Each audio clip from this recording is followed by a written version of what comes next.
So, Dr. Gladys, thank you so much for offering us some of your time.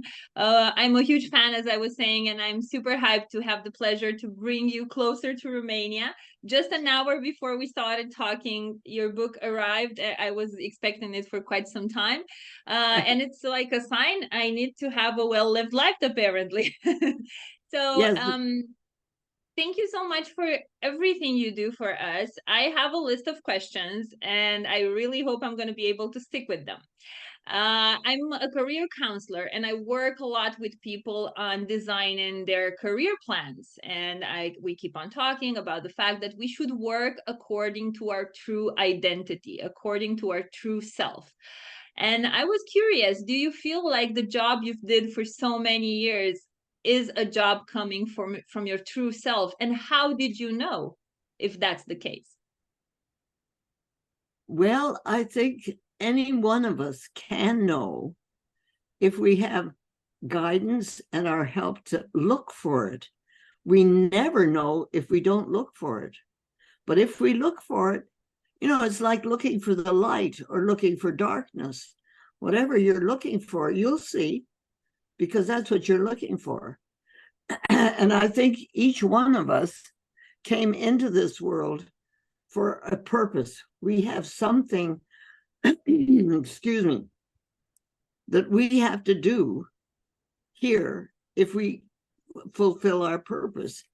And so if we're looking for what it is that we're supposed to be doing, we'll find it. Somehow, somebody will talk to us about something, or we'll read something, or all of a sudden we'll get it. All of a sudden we'll think, that's what I want to do, or that's what I need to do. It's like, I think the whole world is a huge jigsaw puzzle, and each one of us are a piece in that. My son, who helps me with all of this, he's a retired minister, but we don't fault him for that. But he was walking into the grocery store the other day, and he looked, as he stopped it to step up into his car, he saw this on the ground. Can you see it? Yes, it's a puzzle piece. It's a piece of a puzzle. It's a little tiny puzzle piece, but he saw it. See, he saw it because he was looking for it. And that's the key. It's what we're looking for, we'll find. It's like, I'm really looking forward to talking to you. In Romania, can you believe it? And I'm in Scottsdale, Arizona. Yep. In the middle of the desert in Scottsdale, Arizona, in this lovely little town where I've been a long time. And who would have imagined in our lifetimes that we could have been talking to each other? Well, I think I kind of did, because for a few years, I keep on inviting in my life opportunities to meet amazing people. So there you go. It kind of proves your point. If I'm looking for it, I'm going to find it. To So find it. thank you so much for this. And okay, so we're going to have to go a little bit through your career, which is impressive. And it doesn't stop, apparently. I saw that you were supposed to be retired, but you are still working, because nobody can forbid me from talking, right? Yes. So how is that? How was your career, and how did you fulfill your life's mission, your life's purpose through being a doctor? Well, I had the advantage of having parents who were, my mother became a doctor in 1913. It wasn't a possibility, but she and my dad were osteopathic physicians, and they were taught by A.T. Still, who started the whole process of osteopathy. But when they went to India as medical missionaries, she had to go sort of like my father's baggage, because she was just tacked on to his passport. She had no real identity in the world of whatever it was she was working with. So I woke up. I woke up. I was born in a family where this was that my parents knew what they wanted to do, and they did it at a time when people just didn't do that. You know, I mean, she found her spot. And so as a 2-year-old, I let them know that I was a doctor. And so my dolls had to be treated properly. And my sister wouldn't let me play with her dolls because my dolls would get sick and hers didn't have to get sick. But right from the start, I knew why I came into this world. And the funny thing about it was that my early childhood was idyllic. I thought it was perfect because we were in the jungles of North India and I could kind of do what I wanted to. And the little Indian kids would run around and rub my arms to try and get the white off to make me normal like the rest of them. So, you know, when you get the joy of that kind of acceptance, it's not hard to continue with that. So anyway, when I was little and in the job, I thought everything, but when I started school, everything went back because I couldn't read or write. I have what is now called dyslexia, and I didn't know where the letters were supposed to go and the numbers. They were all over the page. So I was, for 2 years, first grade twice, I was the dumbbell in the class. My teacher treated me as it, and the other kids treated me as it.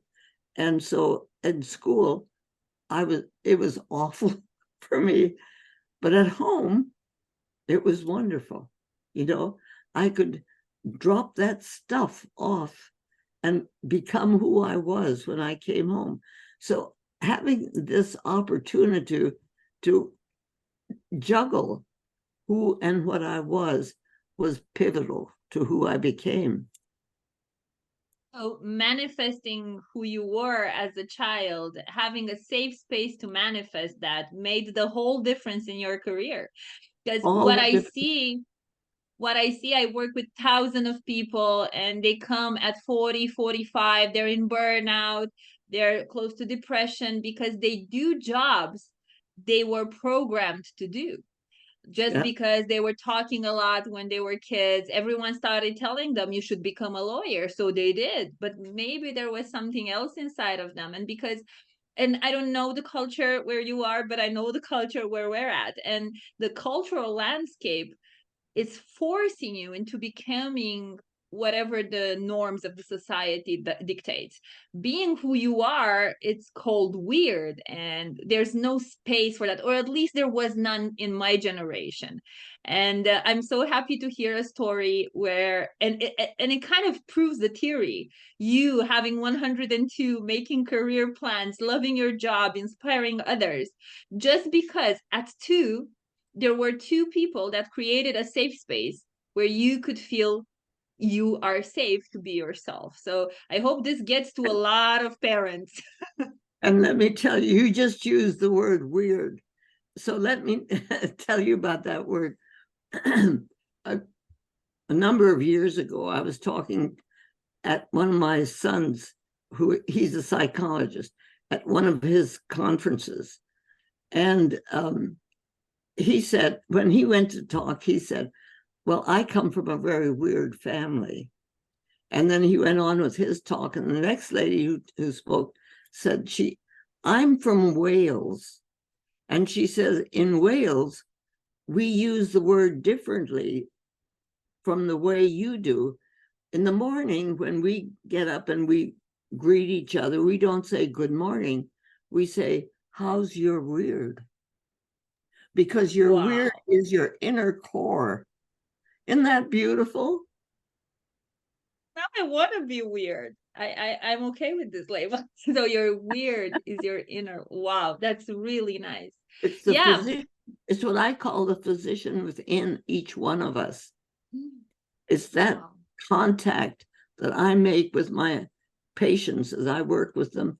or anybody else who can accept what I'm talking about and let the patient, the person, use it. It's like my oldest son was a retired orthopedic surgeon.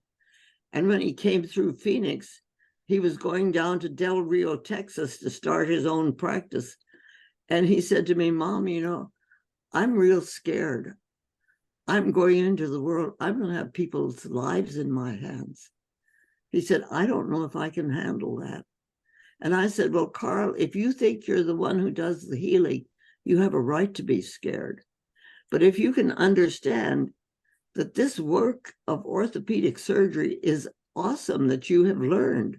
I mean, if I've got something that's broken, I want a good orthopedic surgeon working on it. I don't want a bone cracker or something, you know. So use what you have learned as you access the physician within that patient, who then takes up what you've done and does the actual healing, because all healing really comes from within. If the patient doesn't hear it, and if you can't understand it enough to share it with them in a way that they can get it, it's just empty sound. They don't know what to do with it.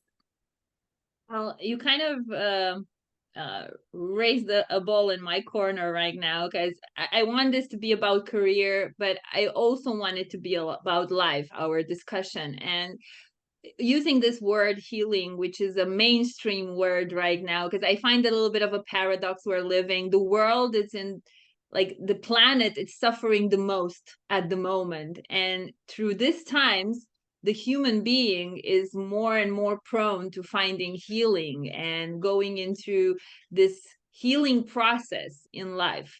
And there's a lot of dispute. I hear a lot about normal psychology, alternative therapies, shamanism. There's so many things going on right now. And for myself, I also believe that we also have this capacity of healing ourselves. Of course, we need very good doctors that know how to push the button so we can start doing the process. But sometimes I see that we're a little bit stuck. And since you're a doctor and you've worked with so many people, and you probably had to activate this healing, this physician inside the person, what is it that stops us from believing in the power of our body to self-heal? Not understanding what love is, because love is the great healer. It's the great medicine. It's what really does the healing. See, I have... in my mind, there's sometimes when you sort of have to structure thoughts so that you can begin to understand them yourself. So I've come up with 5 L's. And the first, the first 2 are life and love. The 2 of them go together. It's like a seed in the pyramid has within it all the energy of the universe, but it can't do anything until love activates it in the form of water and air and so on, softens the shell, it cracks, and then the seed can become what it needs to be. It's the same way with a pregnancy. You know, when we as women have the opportunity of having a pregnancy, that baby and I and you are one with each other. We're one being. What you eat, the baby eats. What you think, the baby thinks. It's all part of this one unit. But the baby becomes the baby, the person, when it takes its first breath. Now, see, one of the things that I've learned through the years is I've learned from my dreams. And years ago, I had, about 10 years ago, I guess, years do this, you know, they tell us. So I woke up with a dream. And in the dream, it was like I woke up with a huge crash. And I was in the dream and out of the dream. And when I really focused on what was happening, I saw I saw myself in the high Himalayas, in the valley of the high Himalayas, and I saw a young woman just splayed out on the ground on the right-hand side. And on the other side, there was a huge man dressed in armor in exactly the same position. And the words came to me, these two forces have been fighting each other with their fists for eons, and they're about ready to kill themselves. If they will just open their fingers and work together, they'll be able to do the things that they want to do. Well, and then when I became more aware of what I was seeing, the girl was on the right hand, which was the masculine side, and the man was on the left-hand side, which is the feminine side. And for eons, we women have tried to find a place in the world of the man. And it's been, all this really, really hard thing to do. We have been doing that. So I have a friend, and because I think it's a good thing to talk these things over with other people. And so I called her and I told her this dream, and I said, I know it's a really, really pivotal dream and a really important one. And she says, well, I've been thinking about another word. She says, we talk about manifesting things, and it's like climbing Jacob's ladder. You get a degree and you manifest that, and then you get a house, and you something happens and you manifest that. So you climb Jacob's ladder, and we've been climbing Jacob's ladder. She said, I think for women, it's different. And actually, for men, the feminine part of themselves, it's different. And she said, I don't think that we quite understand this, but she thought we could use as a thought form for women was not Jacob's ladder, but a spiral. Because we as women can be on the second rung up here and know what's going on the first or second. Do you have children? Yeah, two. Okay, you can have one baby in your arm and you're doing the dishes and you know what the other one's doing on the floor. It's that ability to know what's going on at different aspects of your life. She says, I'm calling it femifestation. So that's a word that I'm using it now all the time. And a lot of people are too. Because we have to, if we have any creative thought or any creative stuff going on, that's femifestation. But it doesn't become manifested until, like the baby, it takes its first breath. So this whole idea of femifestation, I think, is a really good one to share with each other. I got goosebumps, like literally goosebumps. Like my body said, this is a universal truth. Mm-hmm. And I'm a super thank you so much for sharing it, and thanks to your friend for thinking of it and sharing it with the world. That's very powerful. It makes a difference when I can talk to people like that about this being a reality, and you get it. I do. Not just I get it, I literally get it. It's like inside of me. So let's go back. You said that there are 5 things about healing yourself, and it's life and love. And then which would be the other 3? I call these my 5 L's. So those are the first 2. The third L is laughter. Laughter without love is empty sound. It's cruel. It's mean. It tears families apart. It causes wars. Laughter without love is just cruel. Yeah, that's true. Laughter with love is joy and happiness. And the fourth one is labor. Labor without love is, oh man, I've got to go to work. Too many diapers. This is just too hard, you know, and so you drag yourself through it. You do it because you have to do it. But labor with love is bliss. It's why you do what you do. It's why a painter paints, a singer sings. It's at what really juices you up, gets you to sit up straight and think, yeah, that's what I want. But it's also that you work 15 times as hard doing what you do because it juices you up. If you just drag yourself, yeah, if you could just barely do it if you drag yourself. But when you find it is that thing that really makes your eyes light up and you push your shoulders back and you say, yeah, this is it. You can do it. And the fifth one is listening. Listening without love is empty sound. But listening with love is understanding.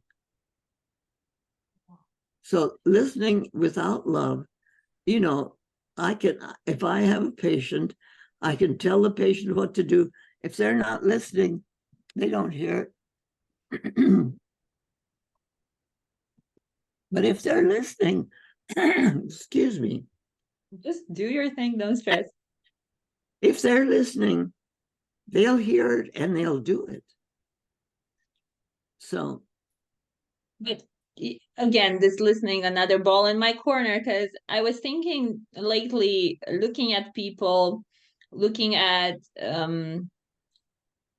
what drives them lately is this survival. We need to survive. It's like a fighting mode all the time. And the thing that crossed my mind the other days is that the world would be such a better place if we would all be capable of developing our capacity of holding space for each other. And hearing how important listening is in your list, I think it kind of does. Do you think that holding space for each other is a vital capacity we all need to develop? And if so, how would it actually help us? Well, I think it's essential. But I don't know why I'm doing this. Excuse me. But I have this is not a theology, this is just a thought I have. That when God, whatever God is to each one of us, when God created the earth, she created this earth and looked at it and said, oh, this is beautiful. I love it. I think this is wonderful. And looking at it. And then he created the human being. And he said to us, she said to us, now you are the only living beings on this earth who have free will and choice. So therefore, I give you dominion over the earth. And we, in our arrogance, thought he said dominance. So we have taken over and really done some nasty things to Mother Earth, and she's not liking it very well right now. So it's that ability to understand that who we are as true humans. And what I'm finding as I'm talking to people like you and people who are really awake and looking for things, I think we're reaching for our true humanity. I think it's like when E.T. was looking for home, you know, and I think that's what happens when we are able to express in words that other people can understand with a loving attitude, not condemning people for not getting it, but reaching out to them and presenting it to them so that they can understand it. That's great. That's really great. And as they respond, we're all reaching I think we're at least what I'm feeling as I'm talking to people like you and people all around, I'm in awe of what can happen as we talk to each other, you know? And as that's happened, we really are reaching for our true humanity. Yeah, and to me, it's part of my mission to help people renegotiate their relation with work and life. Because for too long, we've thought that work needs to be this dominant master that makes us do things we don't love. But in how I see it, work is just another channel to express who you are. And it can be uplifting, and it can actually serve the world in such a nice way once you find your mission, your juice, your inner power. And I'm super happy to see that there are more and more people that are trying to bring strong messages to the world, even if it's about work, it's about a relationship, about their relationship with food or whatever. I think we just need to reach our true humanity and reset how we decided to live on this planet, because as you said, I also feel Mother Earth is quite upset. And I really hope she's going to grant us a little bit more time to fix what we've broken. But I have a lot of hope in the next generations that I find so connected. I look at my daughter, she's 5, and she talks to trees. She has a natural intelligence that's so huge. She says she doesn't want to eat because she just ate some energy from the sun. And I observe her in her weirdness, and I see that she's so connected to everything that's living around us. And there are things that we've never noticed because we were so obsessed being either in flight or fight. So we don't have much time. I just have a few more questions, and I want to take it a bit through the career part of the talk. And well, let me add something to what you just said, because I have great grandchildren who are doing the same thing.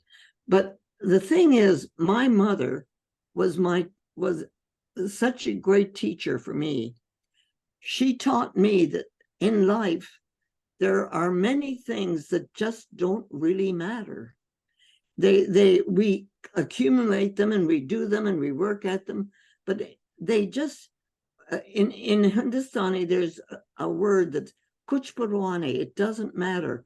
And my sister and I were in our 90s when we understood what she was doing, because we'd be talking and we'd do this, and then we'd be talking and we'd do this. And finally, one day we said, why do we do that? And we looked at our hands, and who did that? Well, Mama did it. Well, what was she doing that for? And it was all kuch parwani. And we realized that if there was something that we were doing, we had an option. Either if somebody said something that was cruel or mean, or we took it that way, we could take it in and say, oh, that hurts my feelings. Or we can say, oh, it doesn't matter, and let it go. But as we take it in, we hurt and it's painful. But if we let it go, we don't even remember it. You know, it's gone. So I just needed to add that to what you were saying. That's super valuable. Thanks for doing that. I'm going to skip those questions. What do you think it's important to have a successful career? Blah, blah, blah. Because everybody should and could buy this book and read it. Like, I can hardly wait to do it. But I do want to ask a few things about long life learning and development. I don't know, again, your culture, but if I go through mine, in the Romanian landscape, we have this fixed mindset. You are born with who you are, and that's just about it. And I see a lot of people at 45 that are so panicked that their career is over because of ageism. A lot of age discrimination is happening all over the world, not just in Romania. And I'm wondering, what should be our mindset when it comes to this? Like, how do you do it? How did you do it for all these years? Because look, regardless of the age you were, you still worked, you were still searched for. What's the secret sauce? I get up in the morning and I've got work to do.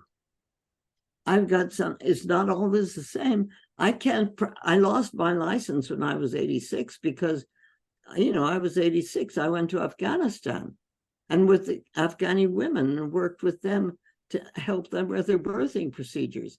But, I came back and now I can still talk to people. I don't have a license to practice medicine, but I can talk. So, if they want, I have a way of setting up consultations and stuff. We can do that. But it's something that is innate within each one of us. It's what we were talking about, reaching for our true humanity. And just because I'm 102, almost 103, doesn't mean that job is done. Because I got you. You're there in Romania, for crying out loud. And I'm here in Scottsdale, Arizona. Now, how great is this world? And we're all in it, so we can find where we want to be. So it's more about finding your inner motivation and stick to what you have to do. The job never gets done. There's always something more to be done. There's always if you look at it. If you're a person, there are other people around, and other people who are around need me or need you, or they need another person. I mean, we need each other. We're the puzzle piece. We need the other puzzle pieces. Yeah. Wow, that's so strong. And okay, I'm going to throw another one here. Everyone is now scared because AI is coming to get their jobs. Everyone is now panicked that they're going to lose jobs. They're not going to have stability anymore because AI is coming. How do we stay fit in our career? How can we still maintain ourselves as a golden nugget in the labor market? If I'd thought that I would be talking to you like this 15 years ago, I'd be asking the same question. Okay, we adapt, we find out ways. If we are in love with life and with each other and ourselves, we'll find how to do it. I don't know how to do it. I don't know how I do this, as a matter of fact. We get help. But somebody does. And somebody, right now, it's my second son, who is a retired. Thank him a lot. Yeah, he's a retired. When he was 7, he came into it and he said, Mama, I wish Jesus was here. And I said, well, I do too, but why you? And he says, because I've got questions. And I said, well, ask me. And he said, no, you don't have any answers. So I said, well, just try me. So he says, okay, how can God be if he never got started? And I said, oh, well, maybe it's like a circle. It doesn't have a beginning or an end. And he says, I knew you didn't have the answers until he goes up. You didn't answer the right, gave him the right answer. And he expected. My third son came in when he was 4, and he says, Mama, I know something. And I said, what's that, Bobby?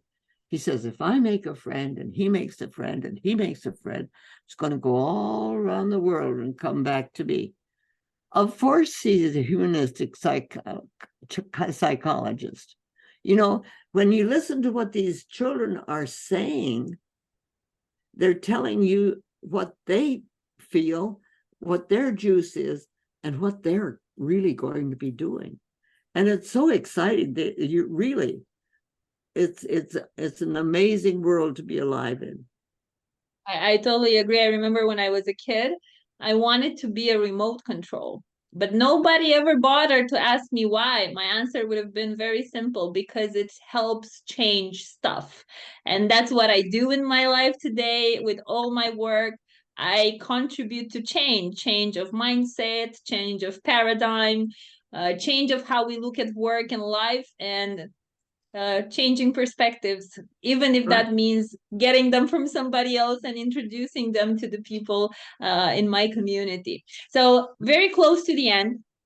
And I've saved the best questions at the end of the conversation. What is the best thing about life? Love, which adds up for joy and happiness. And how do we stay centered in love? Because I think it's a tough word, and it kind of pushes us through. Well, let me tell you something. When I was writing this book, I think I spent a whole day working with the person I was working with, trying to explain what love was. And as we did that, people have written songs about it, people painted about it, people have tried to understand love by the things that they love to do. So we finally got an understanding of a person will never understand what love is if they've never experienced it. It's like a man who was born blind, and I try to explain to him the color of green. He's never experienced it. He never will understand that. So until a person actually experiences what love is, they don't know what love is. So our job, who understand love as we can in our own way, share that with everybody that we work with or play with or, around us, with our world. Let me tell you a quick story here, because I had this really good friend. He was a friend for years, many years. And he, as he got older, he began to diminish and ultimately moved into really not knowing what was going on in the world and so on. So we had a place where we could put him, and he would be well taken care of and all of that. So I knew he was cared for, and I would go to visit him. And so this one day I took him a little plant, just a little plant. And I said to him, James, this plant is for you, and it's alive. And so you have to take, he doesn't, he's, I don't know that he's taking anything in, but I'm saying it to him. I said, this plant needs you, and you have to take care of it. You have to give it water and keep it in the sunshine. And so I talked to him a little bit like that. And then I left, and I came back a week later, and he met me at the door, and he said, he was saying, come in, come in. And he says, magic, magic, look, magic. And so I said, what? And he says, here. And he goes up to the air conditioning box on the wall, and he says, look, poke this button, and air, and it gets cool. And you poke this button, and he said, and it gets cool, and my plant loves it. I poke this button, and it gets hot, and my plant gets sad. Now, I had no way of reaching him so that he did understand anything until I was able to share with him a living something that he was able to, in his dementia, extrapolate some concepts that went with the love that I still felt with him, for him. Wow, that's so deep. Thank you for sharing this story. It's amazing. Any career plans for the next years? What do you plan? I'm planning, before I make the transition, I need to have part of a real village for living medicine. It can be any place in this earth where people, when they step on the ground, their healing starts, because they come there because love is the center of it. And then you need to come to my house, because that's what I've created here. I found a piece of land in the middle of nowhere in Romania, and I've opened an experiential camping here, and people come to retreats, and we do a lot of healing. The land has this amazing capacity of holding people.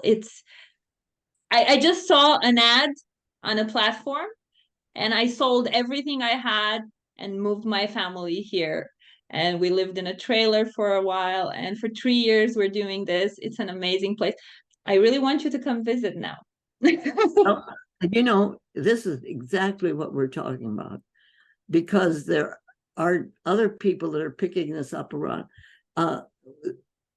There's a group in Zambia who are doing this. You contact Foundation for Living Medicine, and Rose Winters is my director, and she'll just jump all over you on this. She'd be so happy. Wow. Dr. Gladys, I'm at awe. Myself, my higher self, everything is just, thank you so much. Well, I'm so delighted to be able to talk to you and connect this, you know? Oh, yeah. There's an Indian word, Hindustani word. It's shabash. Congrats, you know, shabash. That sounds good. Thank you so much. I'm thanking everything, like literally everything you gave me tonight, and most of it I'm taking the love energy. It just comes through Zoom. I can feel it coming into my house. It was amazing. Thank you so much. I wish you the most of health, joy, happiness, good people around you, and everything that's needed to live a well-lived life. Yeah, and this comes right across the Atlantic, right back to you. Yes. Thank you so much. If ever thinking of coming to Romania, I'm the first person to call, okay? I'm with Excellent Guide. You also have housing and everything. We also have goats and deers and everything you might want here. It's like a little paradise. Thank you a million. I'm looking forward to keep on following you just like I did until now. So thank you for all the hard work. Have a great day. And thanks to your son for helping us set this up. You're welcome. She has her Instagram in about an hour or two, so you can jump in that. I'm going to jump right there. Thank you so much. Have a great day together. Bye. It was a pleasure, an honor, in fact. Thank you so much.